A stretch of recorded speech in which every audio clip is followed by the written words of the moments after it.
Bonjour à tous, j'espère que vous allez bien. C'est la deuxième partie de la vidéo In My Big Box.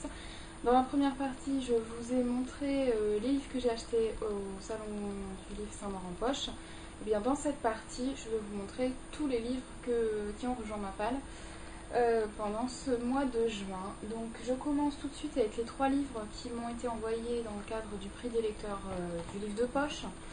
Donc nous avons Elle savait de Lee Child, c'est une aventure de Jack Reacher que je suis en train de terminer et qui me plaît beaucoup, ma foi ça se lit très bien, c'est un très bon roman d'espionnage. Si vous avez envie de vous changer les idées, c'est parfait.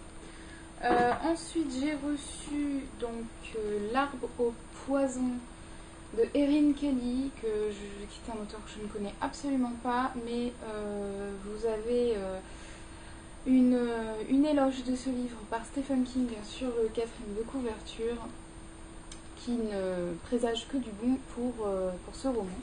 Et puis le 3e livre que j'ai reçu, celui-ci je l'avais remarqué déjà en librairie et je suis très très contente de l'avoir reçu.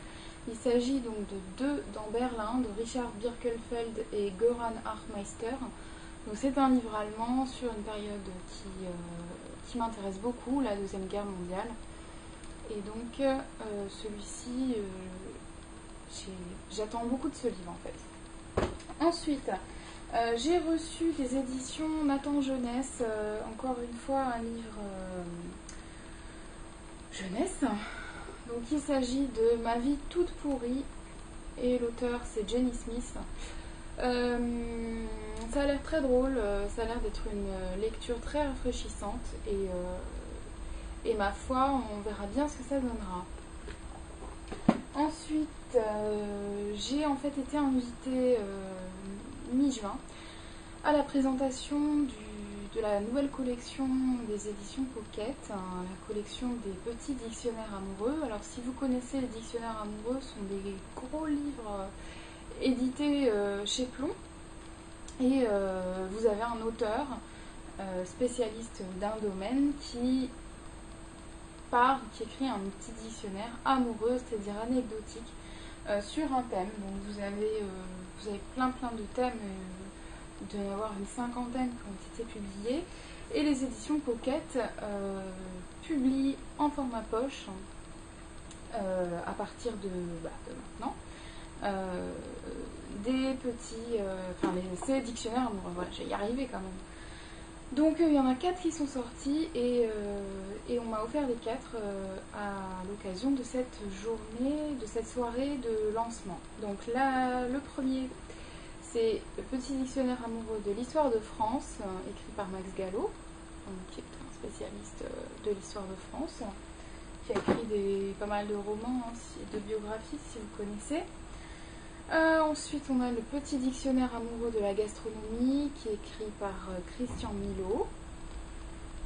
Nous avons le petit dictionnaire amoureux du rock de Antoine Decaune. Et puis, celui-ci, je crois que c'est celui que je lirai en premier. C'est le plus gros, mais c'est celui que j'ai envie de lire en premier. Le petit dictionnaire amoureux de la science, écrit par Claude Allègre. Même si je suis une littéraire convaincue et que je n'avais pas forcément de très bonnes notes en sciences quand j'étais au lycée, c'est toujours une matière qui m'intrigue. Et le fait que ce soit raconté de manière anecdotique, je pense que ça change tout.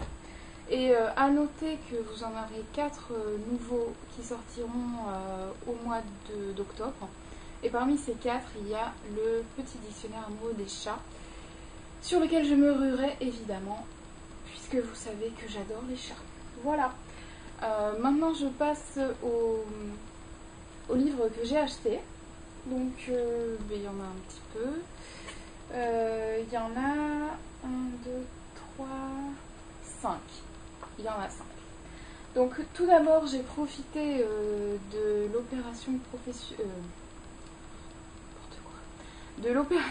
promotionnelle qui y avait ces dernières semaines dans pratiquement toutes les librairies chez le livre de poche, c'est-à-dire 2 achetés, 1 offert.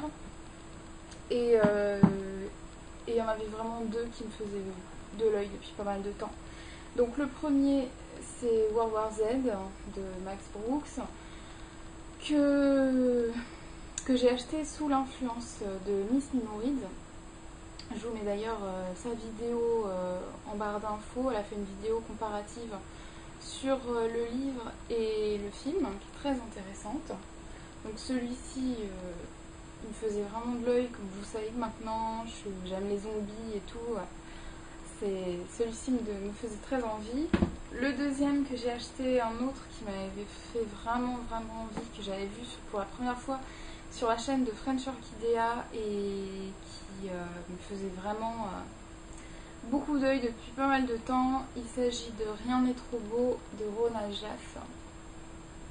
Donc celui-ci, c'est un gros pavé, hein, mais j'adore la couverture et le fait que ce soit l'histoire de femmes dans les années 50 aux États-Unis. J'adore cette période et voilà, je pense que ça va beaucoup me plaire.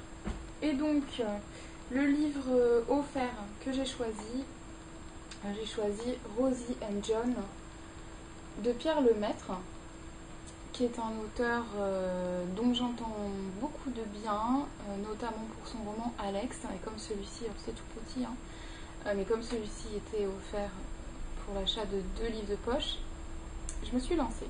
Alors, ce sera une bonne découverte, je pense. Il fait 140 pages, donc c'est tout petit. Voilà. Et ensuite, les 2 derniers livres que j'ai achetés, ça, c'est celui, on me l'a offert. L'attente de l'aube de William Boyd. Donc celui-ci, je l'ai choisi. Il me faisait de l'œil depuis pas mal de temps aussi. C'est un auteur que je n'ai jamais lu, mais on est sur une histoire qui mêle la psychanalyse, on est pendant la guerre. Donc c'est une histoire peut-être un petit peu qui me rappellera des petites victoires de Yannick Granek, que j'avais vraiment adoré. C'était mon coup de cœur absolu de l'année 2012 et peut-être qu'inconsciemment je recherche la même atmosphère que dans ce livre. Et puis le dernier livre que j'ai acheté, c'est mon dernier achat France Loisirs, puisqu'il fallait que j'achète le livre parce que ma date expirait. Maintenant je me suis désabonnée, donc ce sera vraiment le dernier achat que je vous montrerai chez France Loisirs. Il s'agit de La balade de l'impossible de Haruki Murakami, qui est énorme dans cette édition parce que le papier est très épais, on est sur une écriture, une prise de caractère plutôt grosse. Donc il paraît énormissime comme ça, mais en réalité il n'est pas tant que ça. Voilà, et donc c'est pour continuer ma découverte de Murakami, que j'avais découvert, comme vous le savez, avec Au sud de la frontière, à l'ouest du soleil, qui avait été un coup de cœur absolu. Voilà, donc c'est tout pour mon In My Mailbox. Donc on a 4, 7, 10, 11, 12 et 13 livres qui ont rejoint ma palle. Je peux d'ores et déjà vous dire que le In My Mailbox du mois de juillet sera énorme aussi, puisque disons que j'ai fait quelques achats d'occasion qui ne m'ont pas revenu très cher, et donc je me suis lâchée. Donc voilà, ça sera pour le mois de juillet. Donc la vidéo paraîtra comme toutes les vidéos In My Mailbox fin juillet, début août. Voilà. En attendant, je vous fais de gros bisous, je vous souhaite de bonnes lectures et on se retrouve très bientôt dans une prochaine vidéo. Ciao!